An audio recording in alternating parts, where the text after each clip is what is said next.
What is up, Aceholes? Welcome back to the Ace of Plays channel, and welcome back to Custom Card Review. Man, I bet you thought this was never coming back.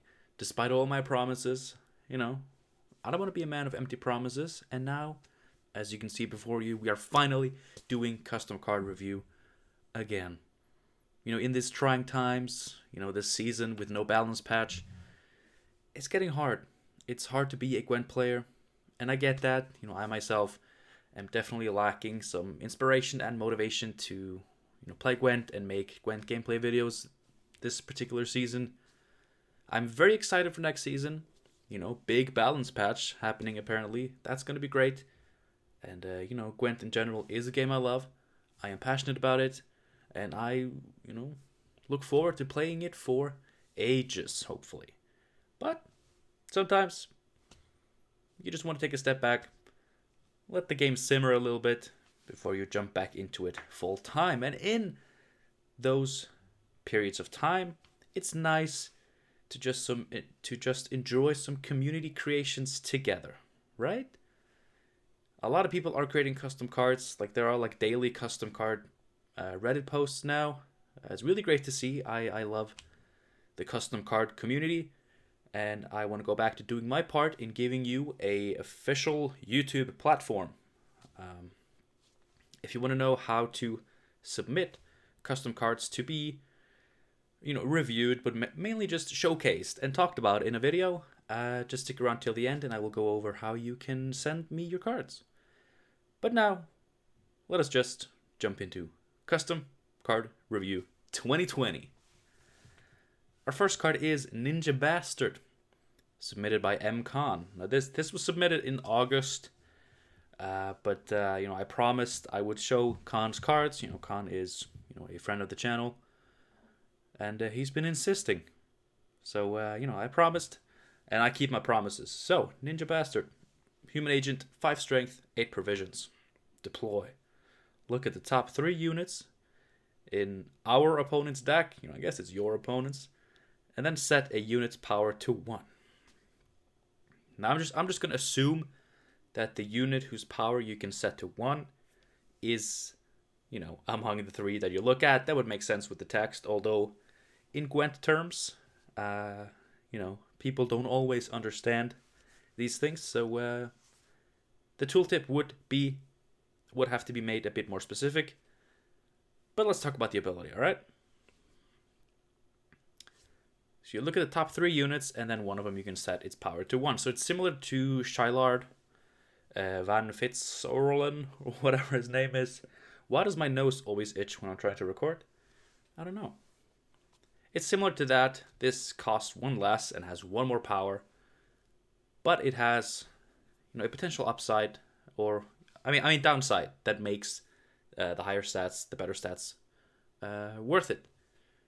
Of course, you're manipulating a card in your opponent's deck.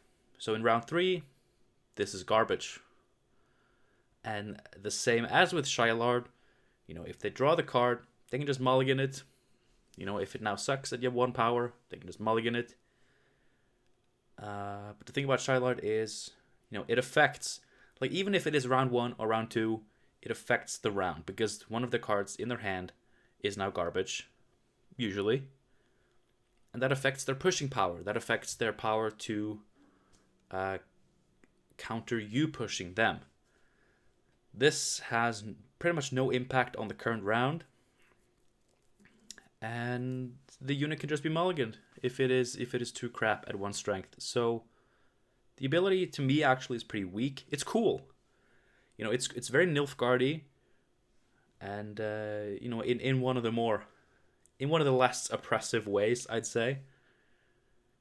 And it being better statted than Shylard makes sense. I like that. Even if it's a power buff and provision buff, I think that's warranted. It's a cool card. But honestly, I think the ability can be played around a bit too easily for this to ever be played. I want to be wrong. Of course, if you do this on the top unit, then you can use stuff like Vilgefortz and Tibor. But of course, if the better target is not the top unit, then you kind of what you're gonna do. So yeah, it has some neat combos. It's definitely cool, but potentially too easy to play around is what I'll say. Ninja bastard. I'm a bastard. I'm not a ninja, but I don't like Fortnite anyway. This second card is also by MCon, and this is the Dark Knight. There's obvious Batman references going on here. He even has awesome as a tag. But the card itself is obviously intended to be serious, so let's talk about it. 5 strength, 11 provision. Deploy, destroy all locked enemy units. Now, we got a very similar card. The most similar card that we have was from Merchants of Ophir. You know, it's Vincent van Morlem. I think his name is Vincent. I avoid that card, so I don't know. He costs the same. He has 6 provisions, and he destroys a single unit with a status. And he is pretty good. He is pretty good. Now, the lock archetype does need, some stuff. Although, Vincent van Morlem does work with the lock archetype. I honestly think this would just be too good. Maybe it could work with how the lock archetype is now. But in a perfect world, the lock archetype is better. It's more consistent, it gets more value, it's on par with other decks. And when that happens, I think this would just be too strong. It is really cool. It's really cool, and I do wish the lock archetype got something big, like a huge payoff card like this. But I think maybe just destroy all units of any given requirement. That's always dangerous. It can brick, it can completely brick, or it can, oh my god, get so much value. So swingy card,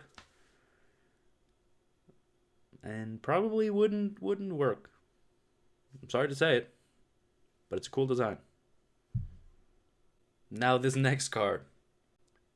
I just read its name and I knew that I really wanted to feature it. Luckily, it's a really cool card and makes for a good addition to Custom Card Review. This is Ludwig von Fuck. Fook. I love it. It's a cursed beast for monsters. 7 strength, 10 provisions. It has a couple of new keywords. Afflicted, which luckily, the creator, GRVV Redwick, friend of the channel, friend of Gwent in general. He's been doing a lot of good stuff for Gwent. Afflicted is a status by which a unit takes 1 or a specified additional damage when damaged. So this has just Afflicted, which is Afflicted 1. So you damage this and it deals 1 extra damage. And then it has Contact, purify this unit. And Contact is triggered when the unit is in Moonlight. Which, is that what the Crimson Curse weather is called? No, it's called Blood Moon, right? I think. Anyway, Moonlight, Redwick posted a lot of cards for Afflicted and Moonlight and Purify. Not Purify, but Contact and stuff like that. So he probably made the Moonlight ability as well. But I'm assuming, based off of open beta and stuff like that, that Moonlight is a boon. So a positive row effect you put on your row. And then when this card goes into Moonlight, it's purified. And something I didn't think about until just now, Afflicted is a status. So he'll purify that if he's in Moonlight. That's pretty good. I wonder if this was intended to be, as long as it is in Moonlight, it is purified. But if the Moonlight goes away or this is moved, it gains the status back. That probably wouldn't work mechanically. Maybe. At least with this wording. I mean, this is a straight up purify, so it would lose the status. But with the change of wording, you could make it so that as long as it's in Moonlight, it's not Afflicted. But anyway, it has the order of giving an enemy unit Afflicted 2, so it takes 2 extra damage every time it is damaged. And then it damages itself by 1. So if it's Afflicted, that's 2 damage to itself. If it's not, it's just 1. It has cooldown 1. So every turn you can afflict an enemy unit. Monsters, they aren't known to have a lot of damage, but this could turn natural selection into 6 damage basically. It could turn what's it called? The Thrive Wyvern that deals 2 damage on deploy. That would be 4 damage. So a lot of these like 2, 3, 4 damage effects would be potentially increased to lethal amounts with Ludwig von Fuck. It also has Thrive, which I just really liked. Just because, he's afflicted, so he might take a little bit more damage, and he damages himself with his order. But then you have Thrive. So it's just a really synergistic card. It's a 7 for 10, but it's got a lot going for it. So I would play. I would play this. The fun factor, woo, sky high. And 7 for 10, and with this much ability text, positive ability text, and afflicted is just to keep it in check. I think this is a good card. It's definitely a fun card. I love it. Really cool. Really cool. Well done. Next up, another monster card by J. William James. Now, just a little bit of context. J. William James created a faction-specific 10 provision artifact removal unit with modular abilities for every faction and posted them. And, I'm a big fan of this just because of how he obviously took inspiration from like my idea on how to potentially balance artifact removal, where the artifact removal is priced at around 5 provisions. So these being 10 provision units, you get 5 provisions for the artifact removal, and then you give them a 5 body. But then you also give them a secondary ability that can also be worth about the same amount of points. And because they're 10 provisions, that's expensive. They're gold cards, so them being modular and having that backup ability is more warranted, I think, when they're this expensive. But the reason I wanted to go for Mlaureth is because this card's secondary ability is an engine ability, and that's something that I have never thought of when designing similar cards. And it was the only one of J. William James's cards that did this.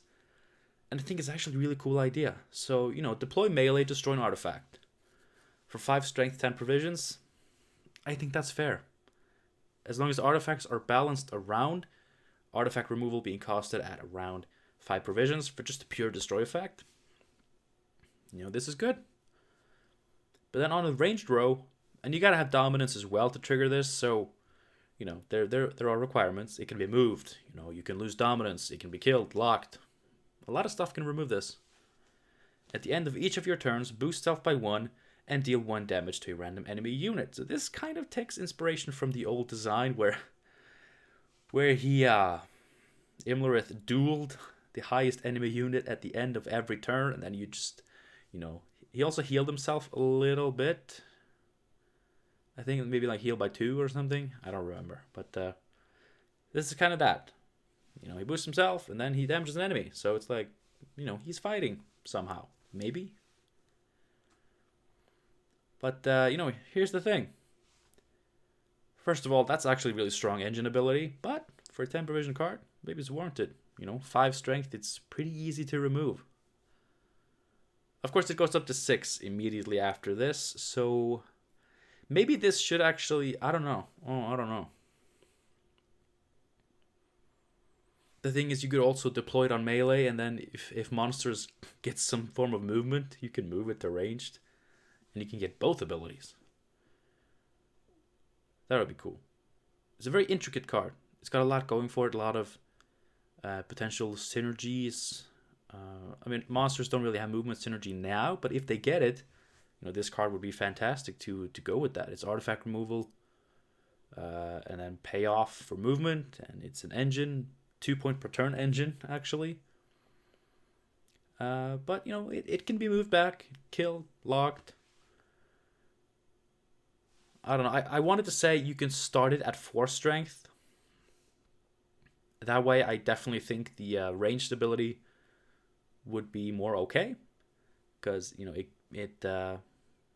I feel like it should still be able to die to thunder. You know, Alzur's Thunder is such a pure control card, removal card, that I think anything that goes above Alzur's Thunder and then keeps gaining value, that's scary. So I wanted to say put it to 4, but then the melee ability actually isn't that good. I mean, it's still fine. Maybe it's still fine. I don't know. Maybe you should price it at 6.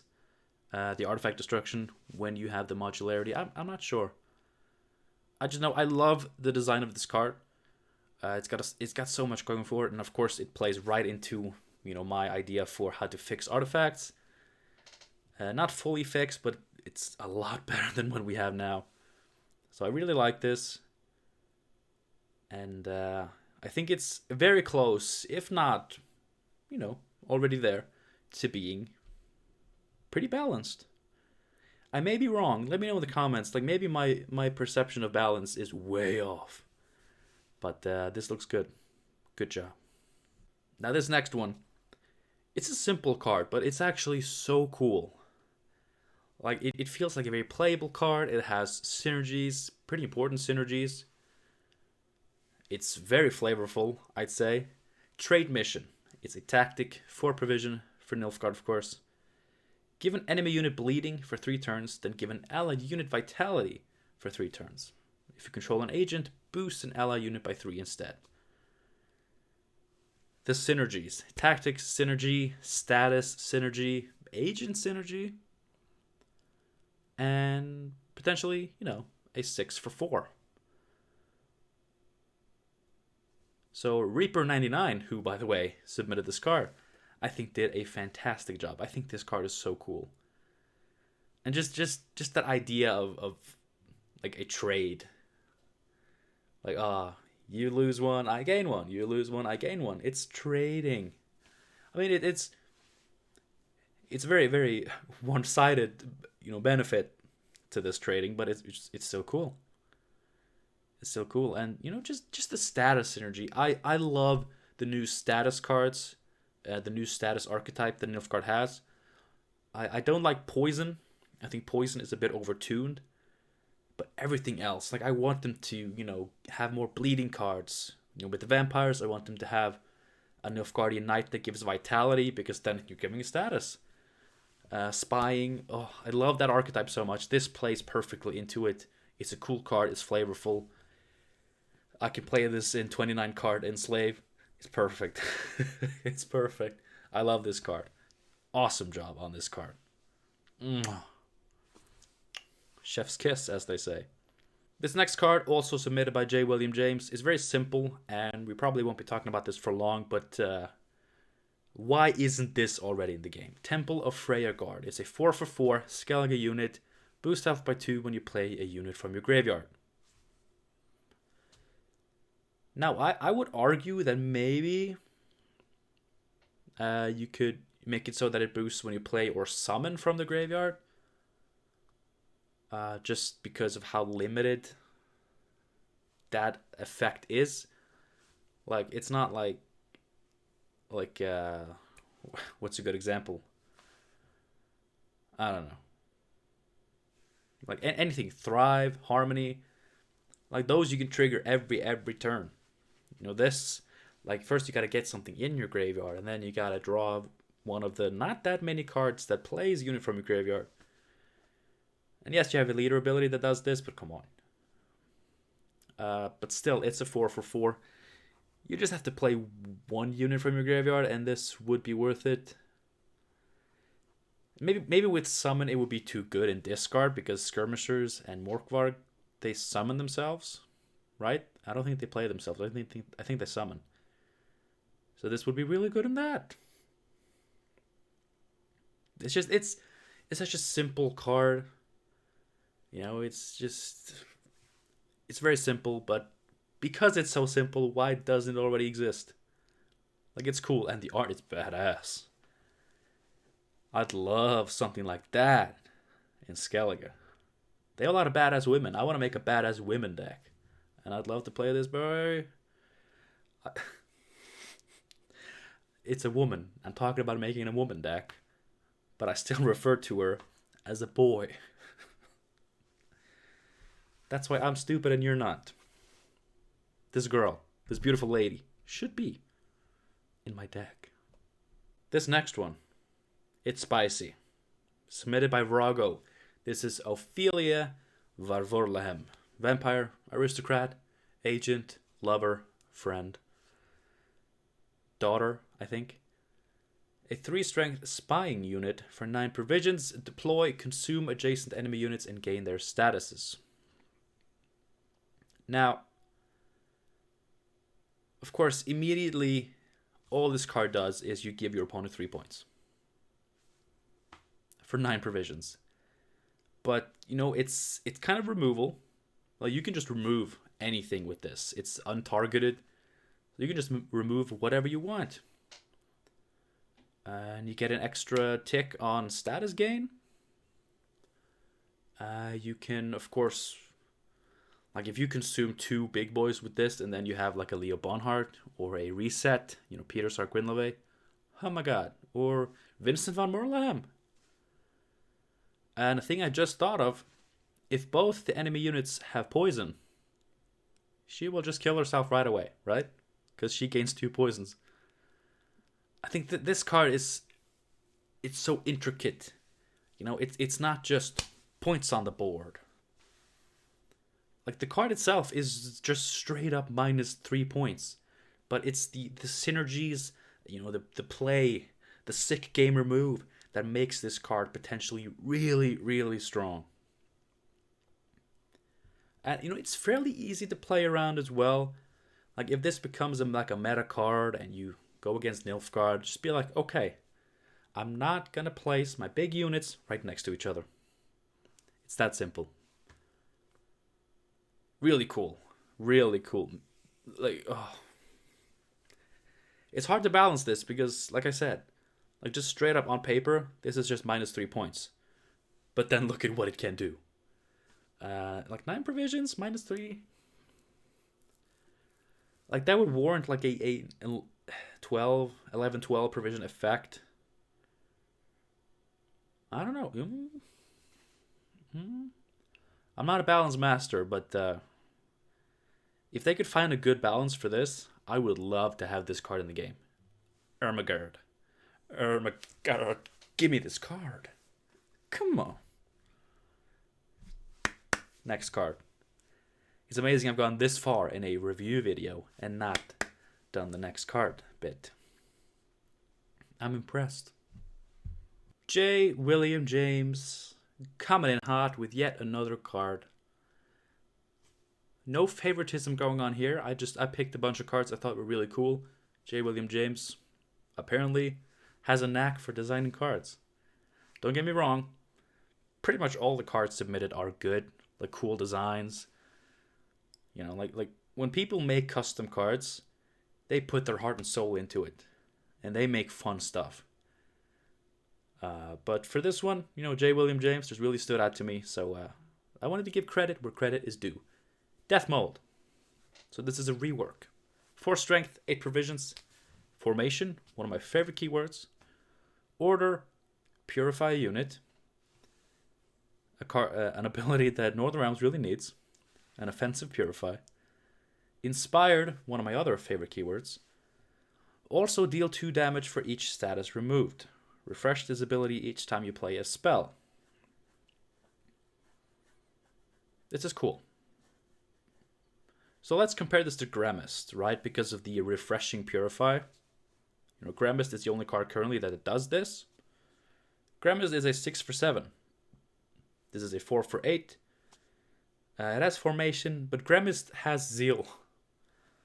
This is a 4 for 8 with zeal or a 5 for 8 without zeal. But of course, whenever you purify a status, you get to deal 2 damage. The only thing, like,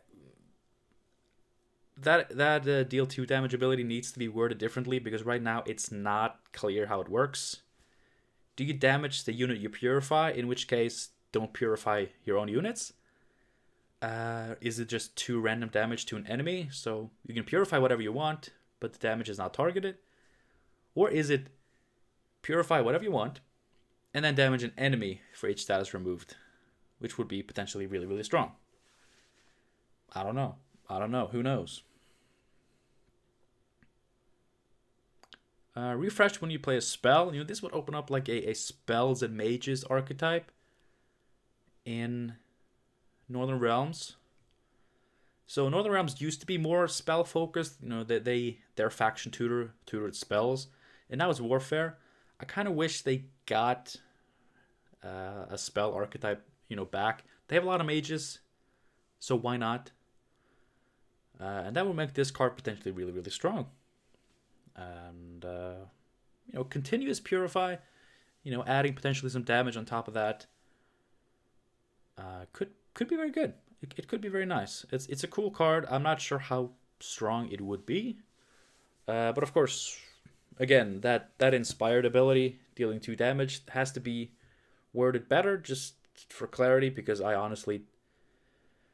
don't know exactly how it works. Like, I'm assuming it doesn't damage the unit you purify, because that would mean you couldn't really purify your own units.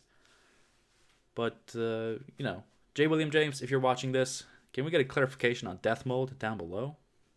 That'd be great. I can't believe it, but we still have 2 cards to go. How did this video get so long? Well, I guess I just wanted to talk a little bit more about these cards than I used to do. This next one is Baby Hippogriff by Kikano. Let me know down below. Baby Hippogriff. I mean, I had to include this. It's so cute. It's a 1/4 with Thrive. It's a beast. The next time this unit thrives, transform into young Hippogriff, which is a 3 strength Thrive unit. So when this would thrive up to 2, it instead becomes a 3. And when that thrives, transform into adult Hippogriff. So instead of becoming a 4, it becomes a 6. And when that thrives, it becomes Hypergriff, which is just a straight up 10.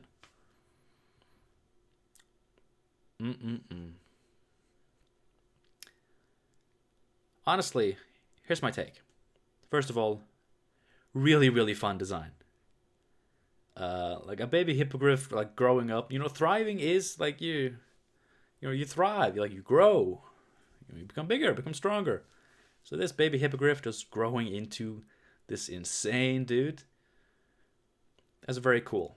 I think what I would change about this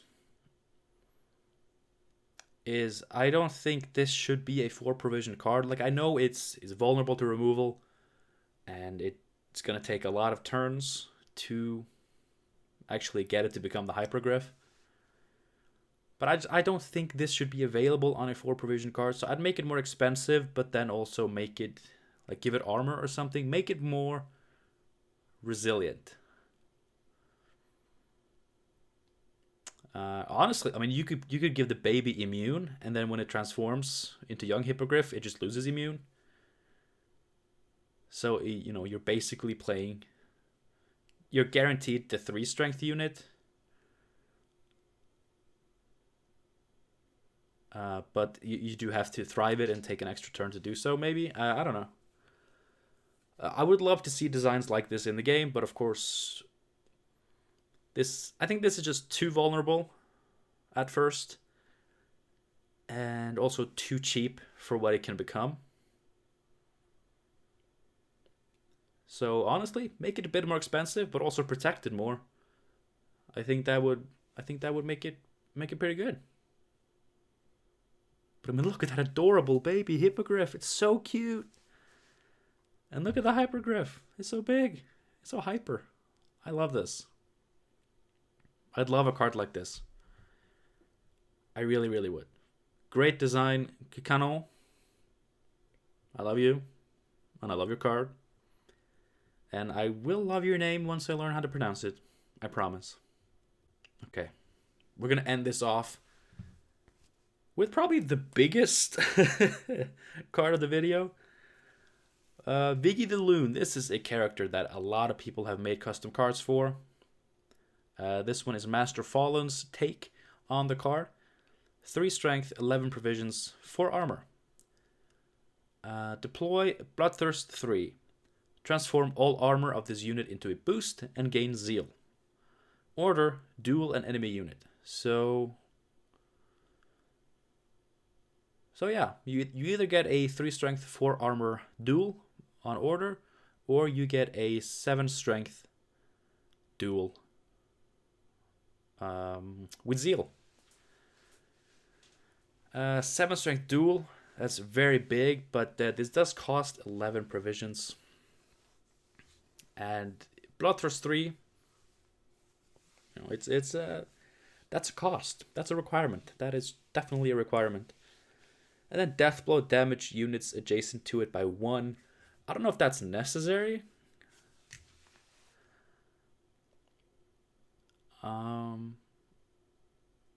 Yeah, I don't think that does enough to like be worth even including on a card. And I don't know if this card's needed. This card needs it. That's grammar. That's grammar for ya. Stop making jokes. This video is already way too long. But I don't know. Potential 7 for 11 duel. 7-11 duel. But of course, if you don't get the Bloodthirst, you know, like if he survives with the 4 armor to duel, he can still do a decent amount of damage. But he's very vulnerable to removal. Like even just 4 damage to take off the armor makes him a 3 strength duel for 11. So it's definitely it's still a risk reward card. The reward potentially very big, the risk potentially very big. And at 11 provisions, I think it's warranted to have cards like this. You know, more swingy cards. I think that's okay. You know, there are a lot of decks that don't even go up to 11. But let's talk a little bit about the flavor of the card before we end this video. I love that. The flavor, like, you know, he's this warrior. You know, he's got his armor on. He's going in a little bit defensively. You know, he's preparing to fight. But if he gets too bloodthirsty, then he just gives up all manner of defense, charges in, all strength, boom, fights. I love that. The best part about custom cards for me is a lot of them are so flavorful, and I love that. The coolest cards in card games are the flavorful ones. The ones where you look at the image, you know, you think about the character, and then you read the ability and you just think, yes, of course, that's what he does. That's awesome. Do it again. But yeah, Biggi de Lune, awesome card to end this video on. Fantastic card. And yes, I'll never get sick of seeing this art being used for custom cards because it is badass. It is naughty but. But that does it for the custom cards for this video. This video got very long, so maybe I'll have to cut it down. I did 10 cards because that's what I think I used to do, but maybe I gotta cut it down a little bit. I mean, it's nice to have a little bit of a longer one, I guess, since this is the first custom card video in months. I guess it's nice to have a long one just to really give people a good taste of what this series is about. If you would like to submit your own custom cards, there are several ways to do so. 3, in fact. You can go on the Ace of Plays Discord server, link down below. There'll be links for all of this down below, by the way. The Ace of Plays Discord server. We have a custom card community for posting cards and for discussing cards. That's where I got all of these cards. So you can post like all your cards there and discuss with people, discuss their cards. They can discuss your cards. It's really cool. People seem to really enjoy that aspect of the community. So you can submit them there, and you know, that's the main place I go to find cards for these videos. You can also just DM me on Twitter at AcePlaysForDays. Of course, link below, like I said. Just DM me. you know, if you want to keep it more private, or if you don't want to, you know, spoil it for the Discorders before it potentially shows up in a video, then you can do that. If you don't have Twitter, then you can just email me. Let's see, what's the email? aceofplaysyt, for YouTube, all in one word, @gmail.com. Why am I saying this? Link down below. Well, it's nice to say it out loud, I guess. So any of those methods, go for it. And I figured patrons, people who support me on Patreon will get priority. Why not? Let's add a little bit of a pay-to-win aspect here, because I really do appreciate anyone who wants to support me financially on Patreon.